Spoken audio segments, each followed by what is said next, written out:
Formula 1 returns to Spa-Francorchamps for round 12 of this 2020 season, but before practice get underway, much of the media focus was on the first team to announce at least one of their drivers for next year who wasn't already confirmed.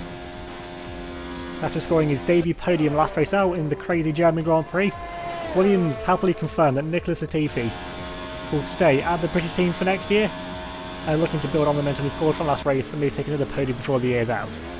However, on the other side of the Williams garage, it was much the different story. Neither Schumacher or anyone in the Williams team confirming whether the defending champion will be at the team next year. The rumours are speculating that he will move to a different team for 2021.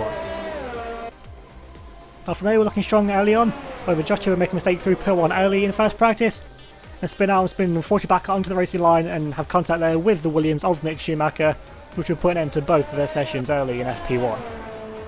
Haryanto was also an outside shot for a good result.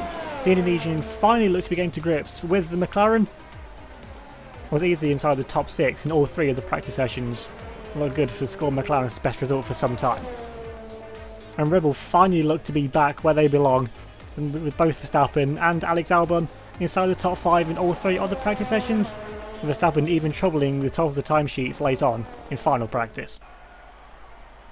Hey guys, Renault here. Welcome back to Formula 1. And we're here for the Belgian Grand Prix, round 12 of this 2020 season. And much a power track here at the Belgian circuits. And you see that it's an Alfa Romeo, actually an Alfa Romeo 1-2. So the power from our Ferrari engine is coming good. And you have Hulkenberg there in the Renault in P3. Surprising not to see any of the Toyotas on the front row given how fast those cars are in a straight line. Then you've got Sergio Perez there just starting from inside the points there in 12th. And the Aston Martins are also pretty nippy there in a straight line. Now looking at Mick Schumacher with doubting his future at Williams, but there's still plenty of teams going to be wanting the defending world champion for next season if he doesn't stay at Williams. And then we get nice over there at Pillwell where we span off in practice. A large although down in 20th place, the car is definitely a lot quicker than that with a large straight line speed. Maybe they'll say it's car more for race pace over a qualifying. It makes sense to split the strategy at Aston Martin. Now coming onto the formation lap, making sure all the cars actually get away for the formation lap. Looks like they're all getting away there. Now looking at the starting grid, is ourselves on pole position, taking the crucial 3 points to go with it. And our teammate K-Mag completes the all Alfa Romeo front row. We saw Hulkenberg starts 3rd, head then of the 2 Toyotas and Matsushita and Hamilton 4th and 5th. Jean-Luc Van starts from 6th as in the second of the Renaults, and Schumacher 7th as the lead Williams. Verstappen starts from 8th as the lead of the Red Bulls, with Latifi in 9th and Alex Albon rounding off the top 10. George Russell starts as the lead of the Mercedes from 11th place, ahead of Sergio Perez, one of the Mercedes customer teams, in 12th.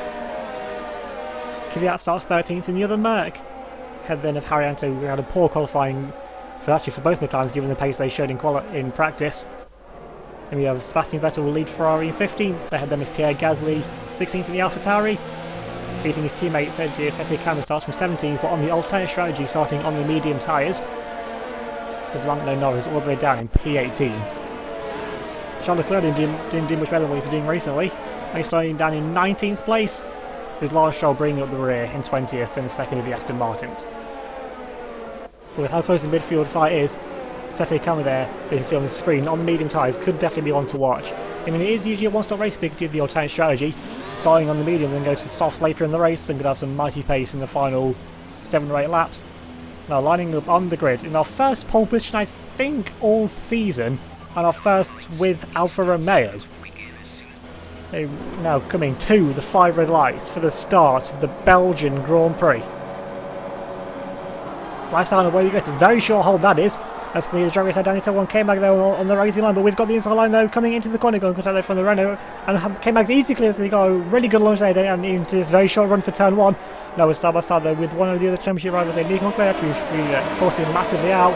Forced about to go, one of the Toyotas now trying to come through there as well. And one of the Toyotas there makes the way up, now you've got the 2 Williams side by side, one confirmed for next year, one possibly leaving the team for next year. I can't quite see which one's in front of the other, but I think it might still be Shimi in front there of Latifi. But now going to be all about the finishing fast now. The Williams now go side by side once again, coming now to the end of the country. They go defensive there, easily got that one coming up, and there's a lot of blocking there going. Pretty much everyone followed the defensive line trying to overtake the car in front, but then everyone else had the same idea to attack and defend from then the car in front or behind them. We're coming up under attack now from the Toyota because it takes a few laps for this Alpha to get his tyres up to temperature. You see his K-Mag though in these overcast conditions seems to have a little bit better pace than what we do right now. Now we've got Hamilton there to the inside line. People are going to keep it side by side. It's not so way you want to go side by side. Hamilton keeps it in, but we just managed to have the racing line able to keep it around the outside line just about. I was so close to contact with us two, the championship leaders. Hamilton though all over the back like glue, and because we're having to defend like crazy. That's just allowing K-Mag to disappear into this. We're now side by side with Hamilton, but now we've got the inside line for this next corner. We're still keeping it side by side with the 2008 champion. We managed to force out our fellow Brit. I said, look at how much K-Mag's already pulling away into the distance. He's had some good pace in qualifying. There's about less than a tenth between us in qualifying, so we're pretty even on one lap pace with how much defending we have to do. So it's allowing K-Mag to just disappear. And we've got a train of absolutely every other car in the race actually right up behind us. Now how much trying once again all goes onto the grass and getting very, very aggressive with his overtaking manoeuvres. At least he's attempted overtaking manoeuvres. As K-Mag now leads the way. Now then, on to lap 2, he's got about a second and a half, 2 second gap to ourselves. Then Hamilton, if he's actually about 2.5 seconds actually, it's there on the graphic, so a really good opening lap. Actually, team-wise, actually still really good. For K-Mag, the best that he's ever had to a Grand Prix. And now then on to lap 2, pretty much already nearly 10% of the way through this race already. Because with the last laps because this is the longest track in terms of distance per lap on the calendar. Still got Hamilton there all the way backwards. We've dropped the runner there a little bit. Now Hamilton trying to keep his side by side, like going up into the next braking zone. Still keep side by side with him. And that's how we're going to squeeze Hamilton there to the apex. Because Hamilton's got a lot more speed than what we have. He's got about a 40-point lead or something like that in the championship. He's not going to want to throw away 20 points to try and gain an extra 3 points. So we could defend like crazy. We've also got the up hand as things stand at the moment. Of course, the Alfa Romeo 1-2 is definitely going to help our constructors fight for second place, because we're not getting anywhere near the Toyotas. They've been far too untouchable in the early rounds of the season, build up that massive gap. K-Mag definitely seems actually now I think he's just maintaining the gap a little bit. He's got the gap that he needs out of DRS range, so there's no need for him to push like crazy. And if we can just keep blocking off Hamilton like we are, then we've definitely got that covered as well. And then we make our way through the middle sector, actually unchallenged really. Actually we go pole there through sector, so we've gained a 10th on K-Mag. Now looking further back in the pack, the AlphaTauris there, the lead AlphaTauri is Pierre Gasly, defending there from one of the McLarens. Can't quite see which one this is though from this camera angle. I think it might be Harrianto, not quite sure though. Actually it's actually a few of the McLaren and Lando Norris, with the Renault-powered McLaren right behind the back of the Honda-powered AlphaTauri, one of the works Ferraris there right behind the back of them, Charles Leclerc. Now they're going side by side now up in front. They're going to go around, Norris blocks him off, gets very aggressive, he goes 3 wide down the end of the straight, now coming into the brakes there after the end of the camera straight. Norris there will be inside line, keep it side by side. Can't quite see from the camera, there might have been a little bit of contact, at least it looked like it. But either way, Norris gets through and Leclerc gets through, and Gasly's down 2 places in one straight. So it's like the Honda's definitely lacking a bit of top end speed so far.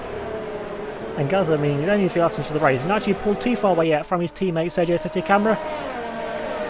A bit further from that, a bit further back up to the front towards the bottom end of the top 10. You're looking here at one of the Red Bulls. Actually, I still can't tell from these camera angles which one that is. We're looking at Latifi there in the Williams. We've got one of the Mercedes there right behind the back. We're now going to have to go defensive into the braking zone, into the bus stop chicane.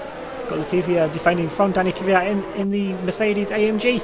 Getting a side by side there, and Levy, you're going to have some extra momentum now from having his contract confirmed at Williams for next year. And he's had a really good debut season, so this makes it really is a no-brainer for Williams to sign him for next season. He's still got Kvyat, a man who's all come close on 3 occasions to winning a championship, not quite gone his way, and he's moved to Mercedes so far. Didn't quite work out for this year. He worked out pretty good for him last year, coming 3rd in the standings. Kvyat though, with that extra Mercedes power, is going to blast his way past the Williams, meaning the Williams, Red Bull, and Mercedes. They're all in the fight for 4th place in the constructors. And they're near enough all even on points as well coming into this race. Now we've got some more moves going back. You've got Perez looking to make a move, and you've got the Ferrari Sebastian Vettel in there as well, the 5-time world champion, because winning his 5th championship with Ferrari back in 2015. He's not had the best of luck since with the Ferrari cars. He came close in 2017, but in 2018, 2019, he really dragged the maximum out of some really underperforming sheds as they were labelled by the media. And all the way on to lap 8. things have pretty much maintained the same. We've got Hamilton still right behind us. We've not been able to drop him whatsoever. But KMAG has just been building the gap bit by bit, but maintaining the pace. Still seems to be when we've been able to pick up the pace a little bit like we have in this lap. We've got 2 green sectors. We've still got Hamilton there all over the lap. It's still Hamilton. He's thinking about the championship now at this point. He's still going for a move now. But onto the end of lap 8. You know, we're diving in early. We're going for the undercut now because really we need it. We need to keep ahead of Hamilton. And with the gap KMAG's got, a 1-lap undercut is not gonna harm me at all. He's still gonna keep leading. There's no way, even fresh tyres around here, there's no way that we're gonna be gaining 2.5 seconds. And KMAG, where he was at front, he gets first call, and he wanted to go for the undercut, wanted to stay for that extra lap. Now we're going to a set of medium tyres, and now these mediums will take us easily then to the end of the Grand Prix, doing the opposite of what safety camera is going to be doing. And then we're going to come out behind one. McLaren's down the back. We've got a little bit of clean air. So London knows in front. So we've got about a lap's worth of gap before we catch up to these slower cars in front. And they also, I mean, pretty much everyone on soft tyres apart from safety camera. So they're not even the ones that died outside the top. So they're not going to be going too much longer on their tyres. And we've got the DRS heading because we have the DRS on the back. On the back of someone, I guess. I mean, we must have been close up to Norris, but then on the end of lap 9, further onto that lap, we've actually cut up to the back of the McLaren. I mean, we're still in the points as things stand, so this shows that how much pace me, KMAG, Hamilton defend now as our teammates now into the pits for his stop. So now he's still got Hamilton there following as well, so the two of them are elected to go for a lot longer. But of course, we've got the undercut, but now then we've also got stuck in the traffic now behind Lando Norris, the Ferraris, Mercs, Williams, and that. And there's going to be a pistol battle now between Toyota, Renault, because Hulkenberg in the background as well, and Gus up there from the Alfa Romeo crew, and it's like KMAG going to get back out in the lead of this battle, and indeed he is. And he may not be in the net lead of the race, just look at some of the other midfield cars might say that for another lap, which indeed they have. There's that whole queue of cars coming around tail 1 now.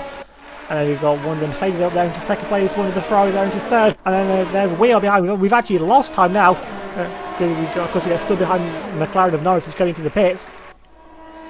So now KMAG go for the overcut, actually worked out for him, but we've actually managed to pull away a little bit from Hamilton. That's not really making much sense. We've lost time to KMAG, but we've gained a little bit there on Hamilton. Now as Leclerc tries to make a move on the Mercedes there, Danny Kvyat looks like he's going to make it stick, keep it side by side, go try to get rid of that side of the Ferrari. So we both making moves on the Mercedes, both our Ferrari part, we've both got the same engine, so we're definitely going to be lacking straight line speed for this race.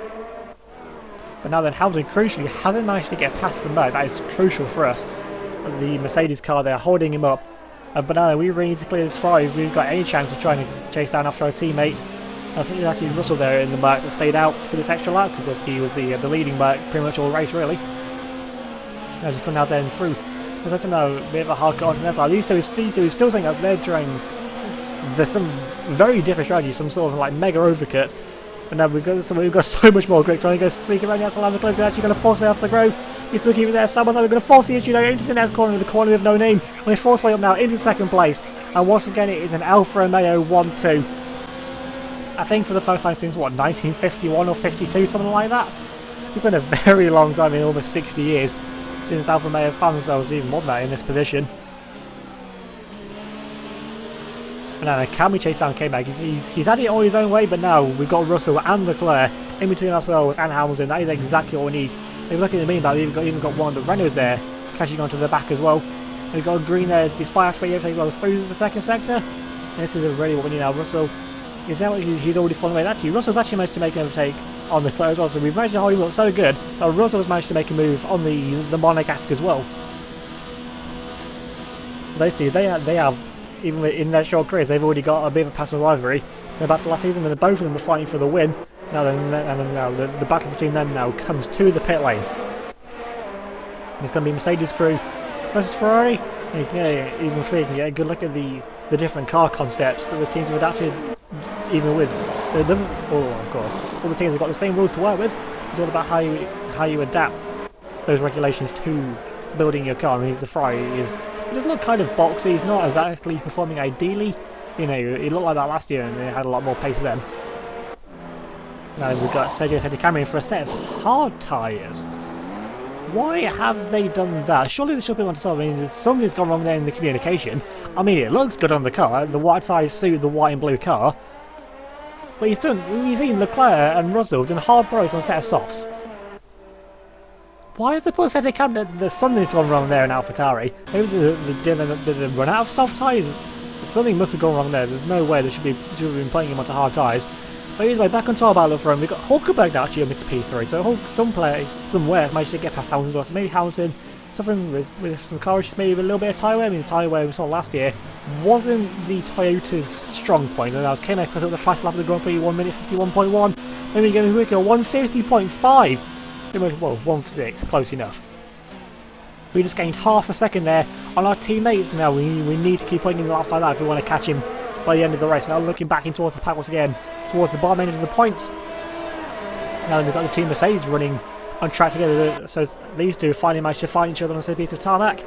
And now it's Danny Kvyat now that leads the way in that Mercedes battle. Maybe in a little bit of team orders there, try and gain some points, because running down the order, team orders really are for the benefit of the team, so just being for one driver.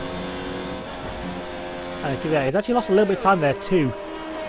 The Ferrari from actually no, got Russell there. They're going to try and make a move to try and re-overtake the quote-unquote team leader of Mercedes. And Kvyat's going to give him a squeeze, but still going to give his teammates space, because when you're teammates, you have to always leave that little bit more space.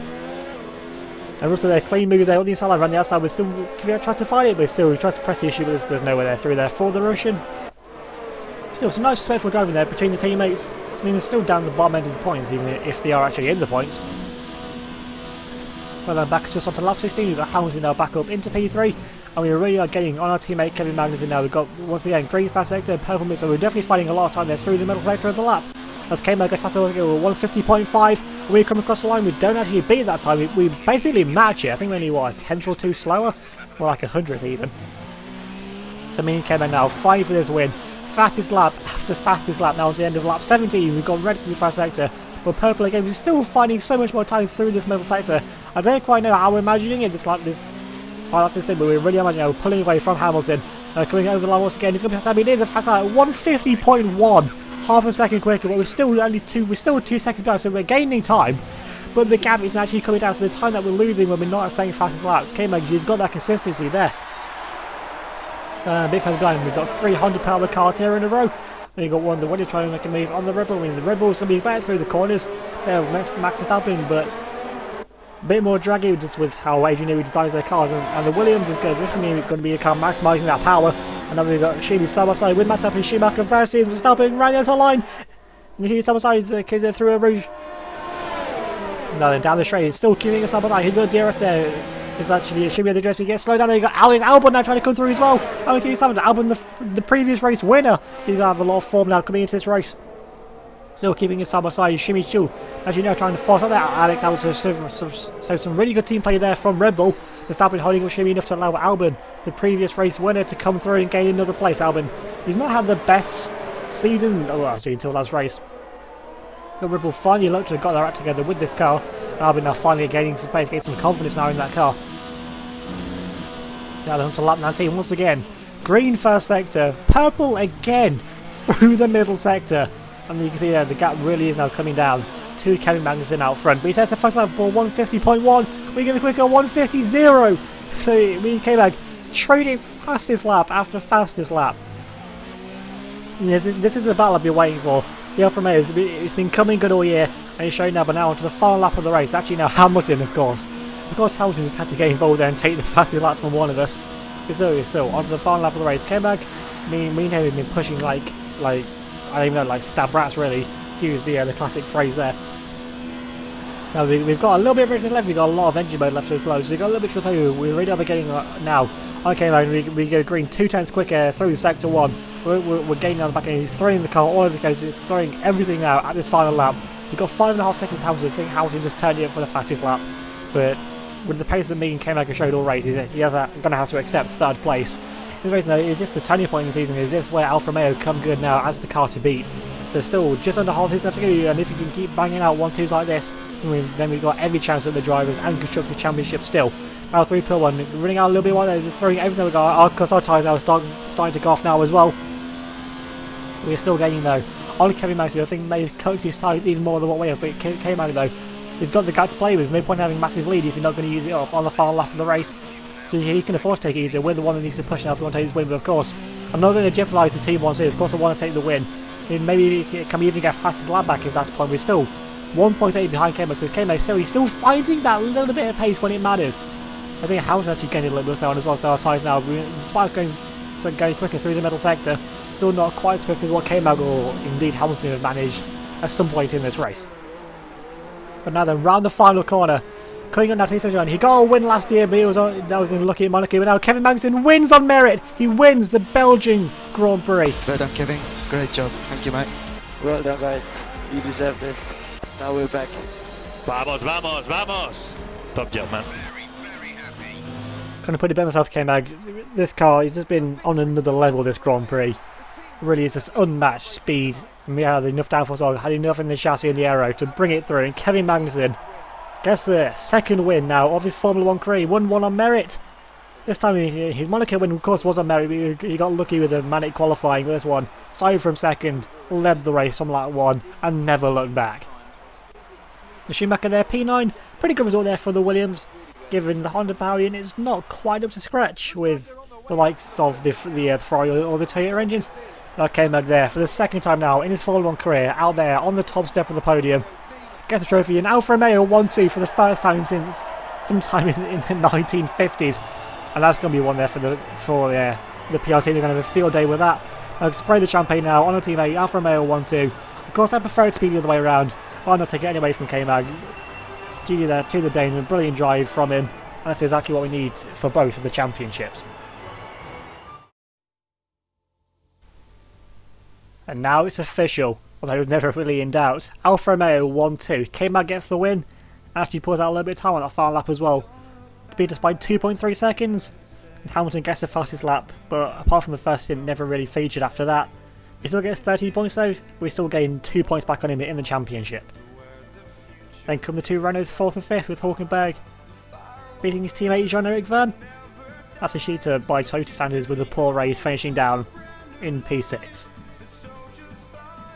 Next, Max Verstappen in 7th place, leading the two Red Bull charge, beating his teammate in the end by 6 seconds.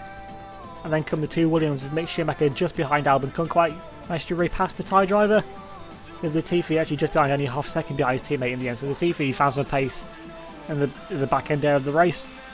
Sebastian Vettel gets some points for Ferrari 11th, with Perez finishing where he started in 12th. And now on to how that race has affected the driver standings. And Hamilton, unsurprisingly, still leads the way. Still got over a race win worth of points clear.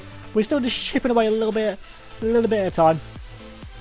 And if we keep going like that, then we could definitely catch him by the end of the season. We're still going to need to be getting a bit more than 2 or 3 points a race, though. We're still 29 points behind him. But now really is becoming a 2-off race now. Massachusetts is still there, but he's going to need some luck if he's to get back into the things now. And it's the two Renaults 4th and 5th, with Hulkenberg 10 points clear of his teammate Jean-Eric Verne. And K-Mag with that win now moves clear of the Red Bull pairing with Verstappen. In 7th, it's 2 points clear now of Alex Albon, who now gets back ahead of his teammate. Both of them get ahead then of Daniel Kvyat.